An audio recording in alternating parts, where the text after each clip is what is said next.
श्री शिवाय नमस्तुभ्याम। हर हर महादेव। कैसे हैं आप सब। देखिए आज का ये वीडियो बहुत ही खास होने वाला है। हम सभी जानते हैं कि सोमवार का जो दिन होता है वो भोलेनाथ को प्रसन्न करने के लिए बहुत ही खास माना जाता है, क्योंकि सोमवार का दिन भगवान शिव को ही समर्पित होता है। तो सोमवार के दिन भगवान शिव की सबसे छोटी पुत्री यानी कि माता अशोक सुंदरी वाले कुछ उपाय अगर आप करते हैं तो आपके जीवन में सुख शांति आती है। आपके जीवन में जो भी मनोकामना है वो परिपूर्ण होती है। तो आज के इस वीडियो में हम आपको माता अशोक सुंदरी के 4 महा उपाय के बारे में बताने वाले हैं, जो कि आपको सोमवार के दिन करना है। देखिए पहला जो उपाय होगा वो मनोकामनाओं की पूर्ति के लिए होगा। कोई भी विशेष मनोकामना आपकी कई दिनों से परिपूर्ण नहीं हो रही है तो मनोकामना पूर्ति के लिए पहला उपाय करना है। दूसरा उपाय, यदि आपका विवाह नहीं हो पा रहा है, विवाह में कुछ भी अड़चने आ रही हैं, तो आपको ये दूसरा उपाय करना है। तीसरा उपाय, यदि आपके घर में धन संपदा की कमी है तो आपको तीसरा उपाय करना है। चौथा उपाय जो रहेगा वो कार्य सिद्धि का रहेगा। यदि किसी ने पैसा आपसे ले लिया है और पैसे दे नहीं रहा है या आपका कोई भी काम अटका हुआ है तो आपको ये चौथा उपाय करना है। तो आज के इस वीडियो में हम आपको 4 महा उपाय बताएंगे जो कि माता अशोक सुंदरी के हैं। पूज्य गुरुदेव की ही कथा सुन करके समझ करके समझाने का पूरा प्रयास करूंगा, लेकिन उससे पहले वीडियो को लाइक करें और भगवान शिव के यदि आप सच्चे भक्त हैं तो चैनल को जरूर सब्सक्राइब करें। देखिए सबसे पहले उपाय के बारे में हम जानते हैं। देखिए पहला उपाय है मनोकामनाओं की पूर्ति के लिए। देखिए कैसे भी आपकी मनोकामना है जो कई दिनों से परिपूर्ण नहीं हो रही है तो आपको बहुत ही सुंदर सा उपाय करना है। देखिए ये उपाय है माता अशोक सुंदरी का। देखिए करना क्या है, एक बेलपत्र आपको लेना है, साथ में तांबे के पात्र के अंदर जल लेना है। देखिए बेलपत्र यदि आपको नहीं मिल पाती है तो भगवान शिव के मंदिर में आप जाएंगे ना तो चढ़ी हुई बेलपत्र को शुद्ध जल से साफ करके उसके बाद आप उपयोग में ले सकते हैं। वो वापस से चढ़ा सकते हैं, उतना ही फल मिलेगा जितनी आप नहीं चढ़ाते हैं उतना ही फल आपको मिलने वाला है। तो आप एक बेलपत्र वहाँ से ले लेना। बेलपत्र बस ध्यान रखना कि खंडित नहीं होनी चाहिए, कहीं से छेद नहीं होनी चाहिए। मात्र एक बेलपत्र लेना है और 1 लोटा जल लेना है। देखिए आपकी विशेष मनोकामना की पूर्ति के लिए जो इच्छा आपकी कई दिनों से है, जो आप चाहते हैं कि महादेव आपकी वो इच्छा परिपूर्ण कर दे, तो ये उपाय आपको करना है माता अशोक सुंदरी वाला। क्योंकि माता अशोक सुंदरी जो हैं वो शिव जी की सबसे छोटी पुत्री हैं। और जब आप ये उपाय करते हैं तो माता अशोक सुंदरी स्वयं भगवान शिव से कहती हैं कि इनकी जो मनोकामना है वो परिपूर्ण कर दें। और भगवान शिव जो हैं माता अशोक सुंदरी को सबसे ज़्यादा स्नेह करते हैं और उनकी वो बात मानते हैं, अपनी छोटी पुत्री की बात मानते हैं, तो उस व्यक्ति की मनोकामना ज़रूर ही परिपूर्ण होती है। देखिए करना क्या है, मात्र 1 बेलपत्र लेना है, बेलपत्र और 1 लोटा जल लेकर के भगवान शिव के मंदिर में जाना। अब देखो कई बार क्या होता है कि आप क्या दूर चल जाते हैं, तो आपको विशेष एक बात का ध्यान रखना, जो आपके घर के पास में जो शिवलिंग है वहाँ पर जा करके ही आप ये उपाय करना, क्योंकि वहाँ की जो मनोकामना होती है वो बहुत जल्द परिपूर्ण होती है। क्योंकि आपके पास में जो महादेव हैं उनके ऊपर आप ये उपाय करते हैं तो आप जिस क्षेत्र में रहते हैं वहीं के महादेव रहते हैं, तो उनकी जो शक्ति है वो आपके जीवन में मिलती है। क्या करेंगे, देखिए एक बेलपत्र जो है वो माता अशोक सुंदरी वाले स्थान पर आपको रख देना है। चिकना वाला जो साइड होगा वो माता अशोक सुंदरी वाले स्थान पर स्पर्श होना चाहिए। ठीक है, 3 पत्ती होगी, एक पत्ती गणेश जी की तरफ मुख करेगी, एक पत्ती जो है वो कार्तिकेय जी वाले स्थान पर मुख करेगी। तो जो बेलपत्र की डंडी जो होगी वो जलाधारी की तरफ होनी चाहिए। अब आपके हाथ में है 1 लोटा जल। आपकी जो भी विशेष मनोकामना है, जो भी इच्छा है वो आपको मन में धारनी है।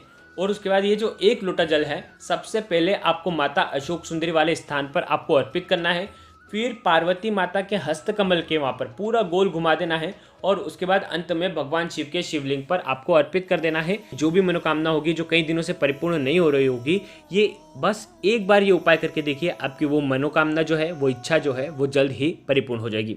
यदि कई दिनों से विवाह नहीं हो पा रहा है, कई प्रयत्न कर लिए, कई रिश्ते देख लिए, लेकिन कहीं पर बात बन नहीं रही है, कुछ ना कुछ विघ्न आ जाता है, कुछ ना कुछ अड़चने आ जाती हैं, तो आपका जो विवाह है वो नहीं हो पा रहा है, आपके बच्चों का यदि विवाह नहीं हो पा रहा है, कितने ही उपाय कर लिए, कितने ही प्रयत्न कर लिए, आप चाहते हैं कि उनका विवाह हो जाए लेकिन कहीं ना कहीं अड़चने आ जाती है, कोई कुछ कह देता है, कोई कुछ कह देता है, तो इस चक्कर में जो विवाह में विलंब हो रहा है, तो आपको बहुत ही सुंदर सा उपाय करना है। ये भी उपाय माता अशोक सुंदरी वाला उपाय है।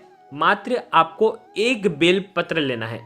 देखिए ये जो उपाय है स्वयं महादेव ने बोला है माता पार्वती से कि जो भी व्यक्ति जिसका भी अगर विवाह नहीं हो पा रहा है वो मात्र एक बेलपत्र लेना है, साथ में आपको लाल चंदन लेना है, ठीक है, और साथ में आपको मात्र एक हरा मूंग का दाना लेना है। जो भी व्यक्ति ये उपाय सोमवार के दिन करता है, बेलपत्र, हरा मूंग और लाल चंदन के साथ एक लोटा जल लेकर के भगवान शिव के मंदिर में जाता है और माता अशोक सुंदरी वाले स्थान पर, देखिए बेलपत्र आपने ले लिया, बेलपत्र की जो चिकनी वाली साइड होगी ना वहाँ पर आपको लाल चंदन लगाना है। अब देखो लाल चंदन आप पूरे पत्ते पर भी लगा सकते हैं, ऊपर की पत्तियों पर लगा सकते हैं, नीचे की दोनों पत्तियों पर भी लगा सकते हैं, बीच में डंडी है वहाँ पर भी लगा सकते हैं। और ये जो लाल चंदन वाला बेलपत्र है माता अशोक सुंदरी वाले स्थान पर अर्पित करना है। लेकिन उससे पहले आपको एक हरा मूंग का दाना माता अशोक सुंदरी वाले स्थान पर रखना है और उसके बाद एक बेलपत्र आपको अर्पित करना है। और उसके बाद अंत में बेलपत्र जैसे अर्पित करेंगे तो विवाह की कामना करना कि मेरा विवाह हो जाए, विवाह में जो भी समस्या आ रही है वो दूर हो जाए, ऐसी प्रार्थना करते हुए एक लोटा जल भगवान शिव के शिवलिंग पर आपको अर्पित कर देना है। मात्र 3 महीने में ही उस व्यक्ति का विवाह जो है वो निश्चित हो जाता है और उसका विवाह होकर रहता है। देखिए अब तीसरा उपाय, यदि आपके घर में धन संपदा की बहुत ज़्यादा कमी है, घर में धन की बरकत नहीं हो पा रही है, कितना ही प्रयत्न कर लिए, कई जगह आपने उपाय भी कर लिए लेकिन धन की बरकत नहीं हो पा रही है, धन आता तो है लेकिन खर्च हो जाता है, स्थिर लक्ष्मी का वास नहीं है, तो आपको बहुत ही सुंदर सा उपाय करना है। मात्र 108 चावल के दाने लेना है और साथ में आपको एक तांबे के पात्र के अंदर जल लेना है। देखिए यदि आपके घर वाले कोई भी हैं, आपके बच्चे हैं, आपके पति हैं, यदि उनकी नौकरी नहीं लग पा रही है तो भी आपको ये उपाय करना है। उनकी नौकरी जो है, उनका जो व्यापार है वो ढंग से चलने लग जाएगा। क्या करेंगे, 108 चावल के दाने लेना और ये चावल के दाने खंडित नहीं होने चाहिए, विशेष इस बात का ध्यान रखना, शिव के मंदिर में लेकर के जाना है। अब देखिए आज के इस वीडियो के जितने भी उपाय हैं वो माता अशोक सुंदरी वाले उपाय हैं। तो आपको क्या करना है, एक एक चावल का दाना, आपकी जो भी इच्छा है, देखिए इच्छा एक ही होनी चाहिए कि मेरे पति की नौकरी लग जाए, मेरे बच्चों की नौकरी लग जाए, हमारा व्यापार अच्छे से चले, ऐसी कामना करते हुए एक एक चावल का दाना माता अशोक सुंदरी वाले स्थान पर आपको अर्पित करना है। 108 चावल के दाने एक एक करते हुए आप अर्पित कर दें और आपकी जो भी इच्छा है वो बोल करके मन ही मन में स्मरण करते हुए वो आप 108 चावल के दाने माता अशोक सुंदरी वाले स्थान पर आपको अर्पित कर देना है। और एक लोटा जल जो है वो आपको अंत में भगवान शिव के शिवलिंग पर आपको अर्पित कर देना है। ये उपाय करने मात्र से आपके घर में कभी भी धन की कमी नहीं होती है, आपका जो व्यापार है वो अच्छे से चलने लगता है और आपकी जो नौकरी है वो लग जाती है। देखिए ये उपाय आप कब कब करेंगे, जब भी आपको ऐसा लगता है ना कि हमारा जो व्यापार है वो नीचे जा रहा है, डाउनफॉल हो रहा है, तो आप उस समय आप ये उपाय कर सकते हैं, कभी भी करें, लेकिन जब समय आने पर अगर आप करते हैं तो आपको इसका फ़ायदा मिलता है। देखिए अब चौथा उपाय है कार्य सिद्धि का उपाय। यदि आपका कोई भी कार्य परिपूर्ण नहीं हो रहा है, कोई भी कार्य जो है वो सिद्ध नहीं हो पा रहा है, कहीं ना कहीं पैसों की तंगी आ रही है, यदि आपने किसी को पैसे दे रखे हैं वो दे नहीं रहा है, लौटा नहीं रहा है या लौटाने में नाटक कर रहा है, तो आपको ये सुंदर सा उपाय आपको करना है। मात्र 1 बूंद घी लेना है, थोड़ा सा लाल चंदन लेना है, एक बेलपत्र लेना है और 1 लोटा जल लेना है। ये सारी सामग्री लेकर के भगवान शिव के मंदिर में जाना है। सोमवार का दिन होना चाहिए। आपको बेलपत्र, जैसे कि पहले भी कहा है कि बेलपत्र नहीं मिल पाती है तो भगवान शिव के ऊपर चढ़ी हुई बेलपत्र आप उपयोग में ले सकते हैं। चिकनी वाली जो साइड होगी बेलपत्र की, वो उस स्थान पर आपको घी लगाना है। घी पूरी ऊपर वाली पत्ती पर घी लगाना, चिकनी वाली साइड पर, खरदूरे वाली साइड पर नहीं लगाना है, ठीक है। अब लाल चंदन जो लेकर के आए हैं, पाउडर लेकर के आए हैं, तो जल मिला करके और लाल चंदन जो है नीचे की 2 पत्तियां जो हैं उन पर आपको लाल चंदन लगा देना है। चंदन तेज की वृद्धि करते हैं, आपके घी जो है आपके घर में धन की बरकत करता है।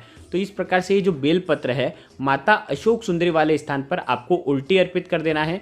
पर ध्यान रखना डंडी का जो हिस्सा होगा वो जलाधारी की तरफ होना चाहिए। इस प्रकार से आपको ये अर्पित कर देना है। अब आपके पास 1 लोटा जल है, वो 1 लोटा जल आपको 7 बार माता अशोक सुंदरी वाले स्थान पर आपको थोड़ा अर्पित कर देना है और अंत में जितना भी जल है वो आपको भगवान शिव के शिवलिंग पर अर्पित कर देना है।